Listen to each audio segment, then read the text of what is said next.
बिस्मिल्लाहिर्रहमानिर्रहीम। अस्सलाम वालेकुम डियर फ्रेंड्स।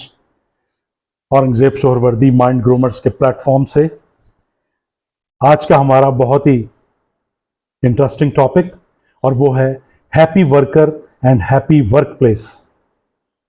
तरह तरह की ऑर्गेनाइजेशंस हैं हमारे यहाँ, तरह तरह की कंपनियां हैं, उसमें डिफरेंट किस्म के वर्कर काम करते हैं। कुछ पढ़े लिखे, कुछ ज़्यादा पढ़े लिखे, कुछ बिल्कुल तालीम याफ्ता नहीं, unskilled, skilled, white collar, blue collar, देहात के रहने वाले, शहरों के रहने वाले, बड़ी उम्र के, छोटी उम्र के, फीमेल, डिफरेंटली एबल्ड पर्सन्स। सो बहुत ज्यादा डाइवर्सिटी है वर्कफोर्स में।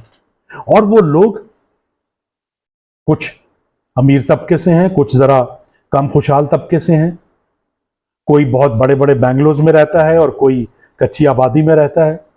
इतनी डाइवर्सिटी, इतने डिफरेंट किस्म के लोगों को कंपनी में वर्क एनवायरनमेंट में एडजस्ट करना और उनसे मैक्सिमम प्रोडक्टिविटी हासिल करना ताकि ऑर्गेनाइजेशन के ऑब्जेक्टिव्स पूरे हों, ऑर्गेनाइजेशन प्रॉफिटेबल हो और वो तरक्की करे, ये कंपनीज का और ऑर्गेनाइजेशंस का मेन अल्टीमेट गोल होता है। लिहाजा जब से दुनिया वजूद में आई है तब से लीडरशिप के तरीके, काम लेने के तरीके, मैनेजमेंट के तरीके, मुख्तलिफ टेक्नोलॉजी का इस्तेमाल और ख़ास तौर पे मॉडर्न वर्ल्ड में बहुत ज़्यादा मैनेजमेंट की थ्योरीज, लीडरशिप की थ्योरीज, मोटिवेशनल थ्योरीज, प्रोडक्शन की थ्योरीज, इंडस्ट्रियल रिलेशंस और ह्यूमन रिसोर्स मैनेजमेंट, बहुत सारे कॉन्सेप्ट्स आए। और इन तमाम चीज़ों का अल्टीमेट पर्पस वर्कर्स की प्रोडक्टिविटी, ताकि ऑर्गेनाइजेशन जो है वो प्रॉफिटेबल बने। तो हैप्पी वर्कर का कॉन्सेप्ट भी कोई बहुत ही यूनिक और बहुत ही कोई नई और अनोखी चीज तो नहीं है, लेकिन अमूमन देखा गया है कि हैप्पी वर्कर और हैप्पी वर्क प्लेस से थोड़ा सा नेगेटिव कॉनोटेशन सामने आती है कई लोगों से जब आप बात करते हैं। तो हैप्पी वर्कर लिया जाता है कि जनाब खुशी खुशी काम की जगह पे आए और सारा दिन गप्पों में और लतीफों में और कहकहों में गुजार दिया और चले गए। ऐसा नहीं है। हैप्पी वर्क प्लेस और हैप्पी वर्कर जो हैं वो टोटली इस कॉन्सेप्ट्स के साथ बनाए जाते हैं कि अल्टीमेटली उन्होंने काम करना है जो उन्हें असाइन दिया गया, वो काम ज्यादा से ज्यादा बेहतर तरीके से वो कर सकें, ज्यादा प्रोडक्टिव साबित हो सकें, ज्यादा प्रोडक्टिव साबित हो सकें ताकि ऑर्गेनाइजेशन ग्रो करे, वो प्रॉफिट कमाए। हैप्पी वर्कर का कॉन्सेप्ट पिछले तकरीबन 5-10 साल में तो वेस्ट में बहुत ज्यादा उभर के सामने आया है कि बहुत सारी रिसर्च इस बात पे हुई है और रिसर्च ने रिवील किया है कि वर्कर्स की हैप्पीनेस डायरेक्टली उनकी प्रोडक्टिविटी पे इफेक्ट करती है, पॉजिटिवली या नेगेटिवली।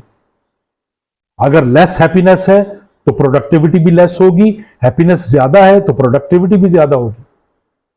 और कंपनीज के एक्चुअल एनवायरनमेंट की रिसर्च ने यह साबित किया है कि जिन कंपनीज का माहौल पॉजिटिव है, खुशगवार है, एनकरेजिंग है, वहां पे वर्कर्स टर्नओवर भी बहुत कम होता है और वर्कर्स की प्रोडक्टिविटी भी बहुत ज्यादा है।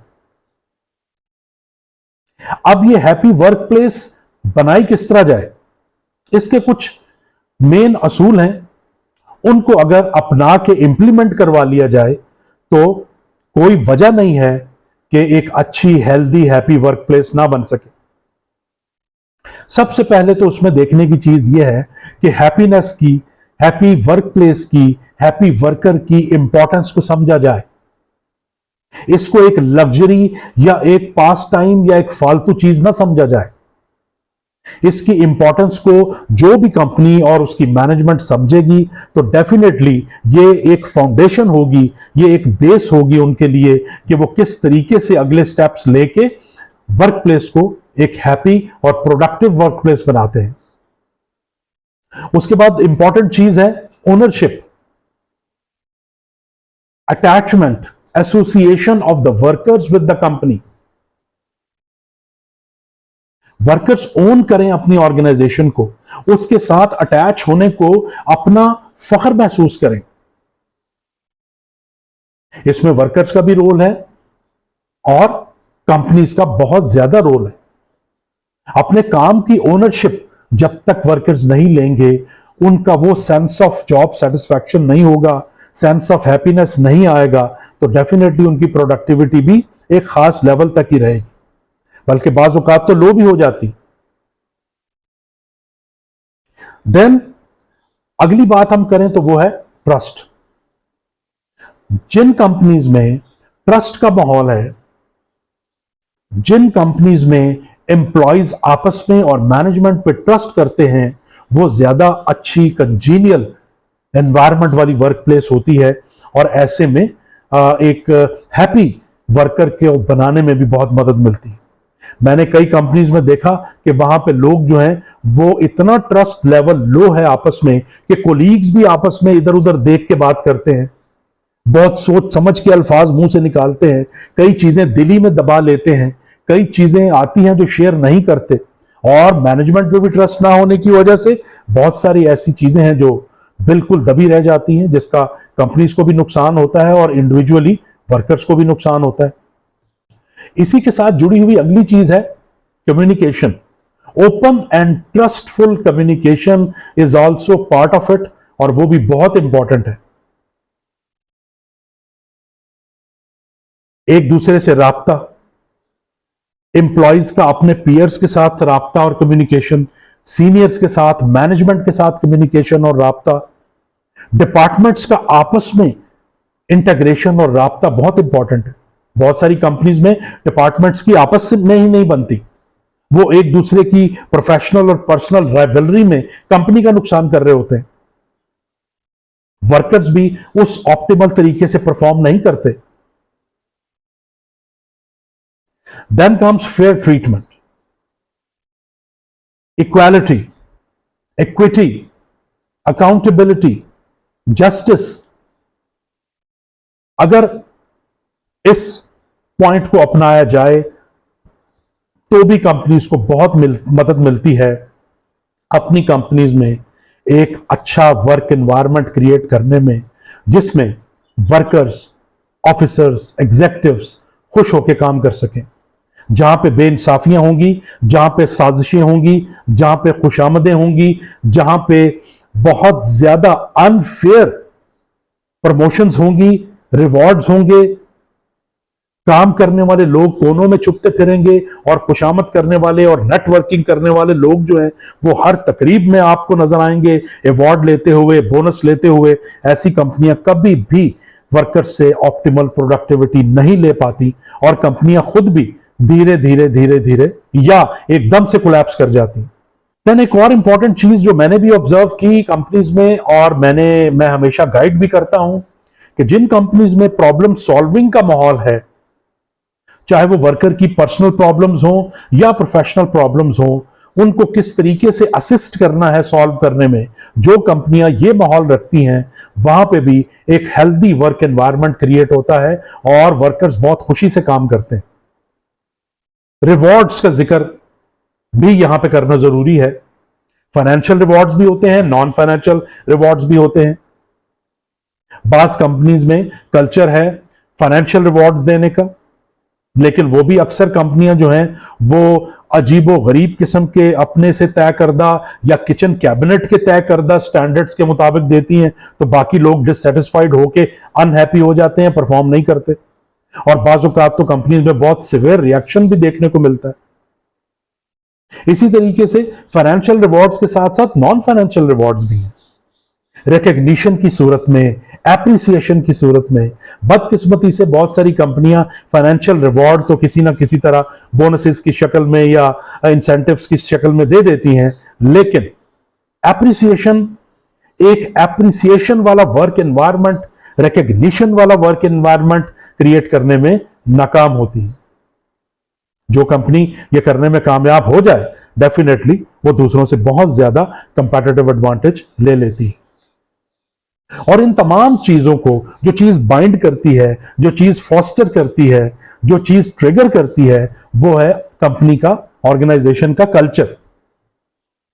अगर कल्चरल वैल्यूज इतनी स्ट्रांग हैं और खाली वो दीवारों पे, बोर्ड्स पे नहीं लिखी हुई या कंपनी ब्रोशर्स पे नहीं लिखी हुई, वो वाकई इंप्लीमेंट भी होती हैं, तो ऐसे में बहुत मदद मिलती है कि एक हेल्दी कल्चर, एक हेल्दी परफॉर्मेंस कल्चर, एक हेल्दी सोशल कल्चर कंपनी अगर क्रिएट करने में कामयाब हो जाए तो भी work place happiness, workers happiness में इसका किरदार बहुत अच्छा होता है और वर्कर्स बहुत खुशी से कंपनी के साथ जुड़े रहते हैं और अपना काम करते हैं।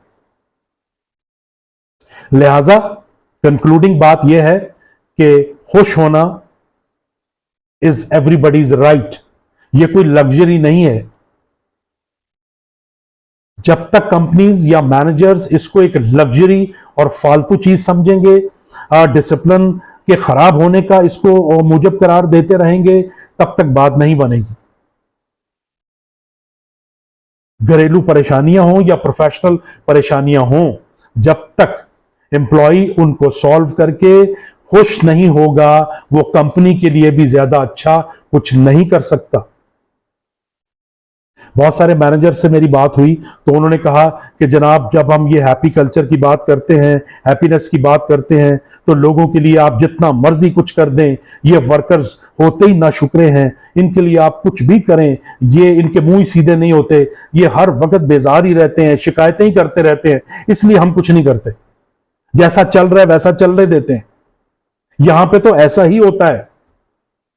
इस तरह के अल्फाज, इस तरह की चीजें जब सुनने को मिलेंगी या इंप्लीमेंट होती नजर आएंगी, तो फिर हमें किसी मिरेकल, किसी बहुत एक्सीलेंट परफॉर्मेंस की और कंपनी ग्रोथ की, एक्सपोनेंशियल ग्रोथ की तवक्को नहीं रखनी चाहिए। फिर गुजारा है, ठीक है, गुजारा कर रही है कंपनी, तो इन नेगेटिविटीज को शेड अवे करना पड़ेगा और लोग जूं जूं आप उनको ग्रूम करते हैं, जूं जूं बेहतरी की तरफ लाते हैं, 100% ना सही, बहुत सारे लोग उसकी अहमियत को समझते हैं और उसकी तरफ चल पड़ते हैं। लेकिन हैप्पी वर्क कल्चर ना होने की वजह से जो सबसे बड़ा नुकसान होता है वो उन वर्कर्स का होता है जो खुश रहना चाहते हैं, खुशी से काम करना चाहते हैं। उनको भी जब नेगेटिविटी मिलती है, डिप्रेसिंग एनवायरनमेंट मिलता है, बुलिंग मिलती है, वो भी डिप्रेस और डिजेक्टेड होके अंडर परफॉर्म करना शुरू कर देते हैं और बिलाखिर छोड़ छोड़ के कंपनियां जाने लगते हैं। So need of the our is कि ये जितना चैलेंजिंग टाइम इस वक्त है, हमें जो बहुत ही वोलाटाइल और अनसर्टन वर्ल्ड में हम काम कर रहे हैं, ऐसे में बहुत जरूरी है ग्रो करने के लिए, तरक्की करने के लिए, सस्टेनेबल रहने के लिए कि हैप्पी वर्क प्लेस की अहमियत को समझ के उसे क्रिएट किया जाए और हैप्पी वर्कर की अहमियत को समझ के तमाम एफर्ट्स किए जाएं ताकि आपका एम्प्लॉय जो है वो हैप्पीली आपकी वर्क प्लेस पे आपके लिए काम करे। Thank you. Allah Hafiz.